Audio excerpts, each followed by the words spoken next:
Well, the key points of the letter, the key points of what I'm about, the apology is that our generation has been very irresponsible.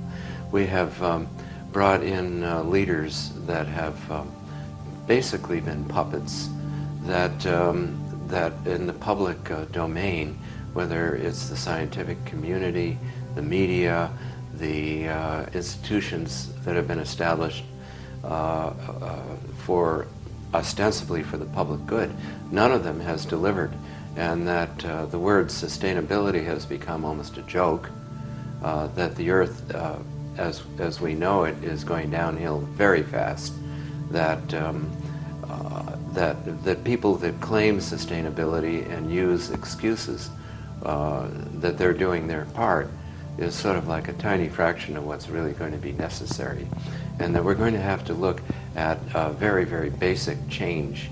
We're going to have to rely more on consciousness as the ground of all being rather than reductionistic Western science. And science itself is in a big crisis. There's a belief system that we sometimes call scientism, which is a basically a religion. Yes. That says anything and everything that we know about can be proven or disproven in the laboratory. And that's certainly not true. Not true. And in terms of my own growth, personal growth, around 1979, when I was on the faculty of Princeton University in the physics department, I went to a LifeSpring training. I had a remote viewing experience. I was able to tune into a person that I didn't know, and I had him very accurately described. And that was the first of what was to be many experiences I had that violated the rules and regulations of Western science, such as we knew them, so that I then had a near-death experience in an auto accident. I lifted out of my body. Around that time I had no idea that these things were possible, so I was a good subject. I had a healing experience, and all of these experiences then led me to ask the question, well, are many of these phenomena that lie outside the box of Western science, are these susceptible to scientific inquiry using scientific methods? And I found that they were. And then that began my exploration. Little did I realize at the time that over in the engineering quadrangle at Princeton, Robert John was doing his experiments in the Pear Labs. These are experiments in consciousness research. Yes. Where operators in the lab were able to influence the result of random event generators. These are little digital coin flips that basically could be influenced through human intention, and that everybody had their own psychic signature, even people that weren't psychically gifted. And while he was doing those experiments, they tried to run him out of Princeton. Right. And under funding by the CIA, because this was very valuable technology. Right. The CIA knows what's going on. Sure they but, do. The rest of us seem to be divided and ruled by these malevolent, sinister forces. And that's something which I grew to appreciate more and more, concomitantly with my own exploration of the phenomena of consciousness. It all seems to come together as soon as you start talking about freely available or zero-point energy.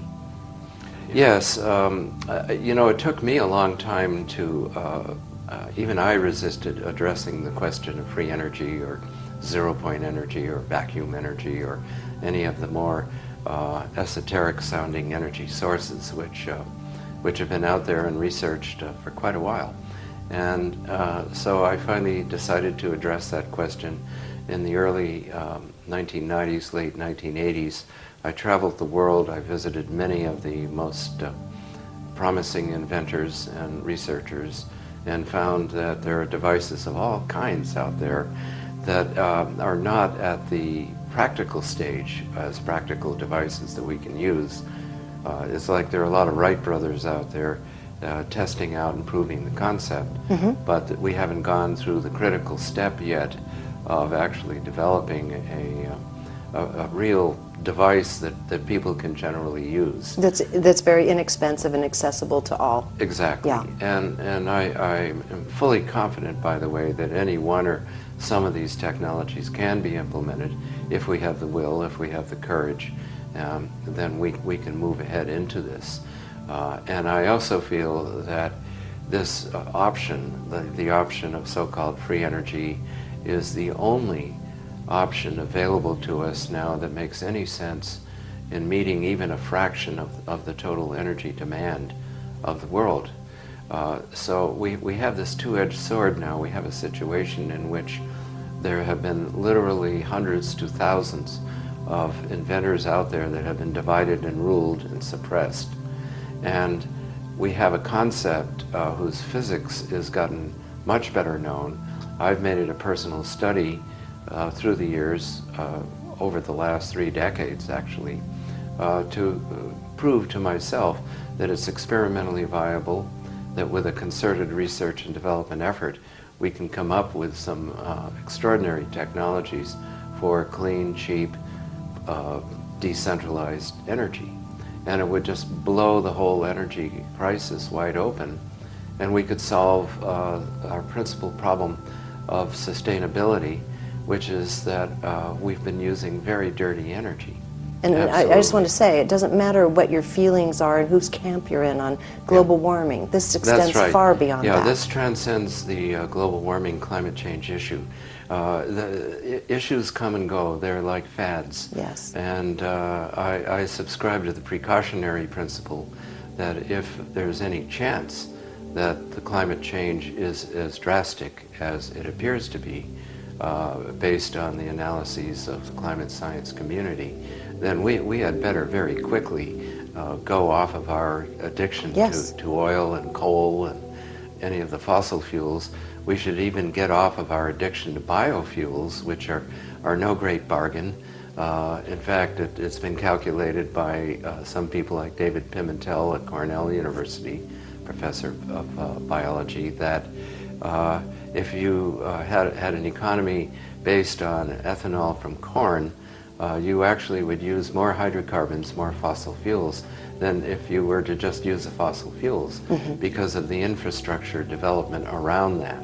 And so in my own world, and I've had years and years of history as an energy advisor to presidential candidates and as a professor of energy studies. A lot of time in D.C. where it was happening. Yes, yes, with Morris Udall when he ran for president in 1975.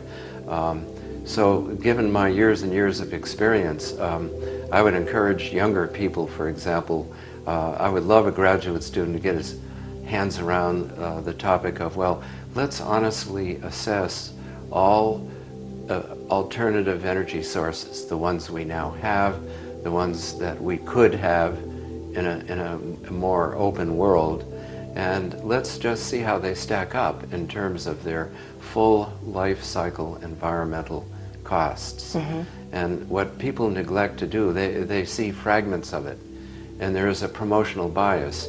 Like you'll hear from, in this very, very commercial world, you'll hear some people propose biofuels, others hydrogen, others saying, oh, we have the answer, fuel cells, or somebody else might say solar, this kind of solar, or this kind of wind power, or this kind of hydropower, or geothermal power. And the people that talk about these things usually promote that to the exclusion of other things. And one of the great disappointments I found in my own analyses is that there's a problem with each one of them. It does engender a great deal of resistance. Another wonderful quote, Bertrand Russell, the resistance to a new idea increases as the square of its importance. Yes. And throughout history, the most important ideas have been scuttled by the mainstream.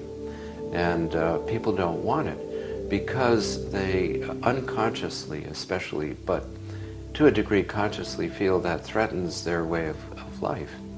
And that certainly is what's going on now. Here we are talking about a multi-trillion-dollar per year energy economy that's based mostly on oil. And everywhere in the world, we're all addicted to oil. We all use it.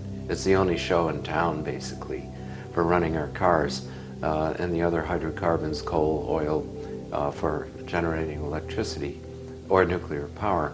And these are all bad news. I hate to say it, but the world is being destroyed by these technologies. It's really that extreme.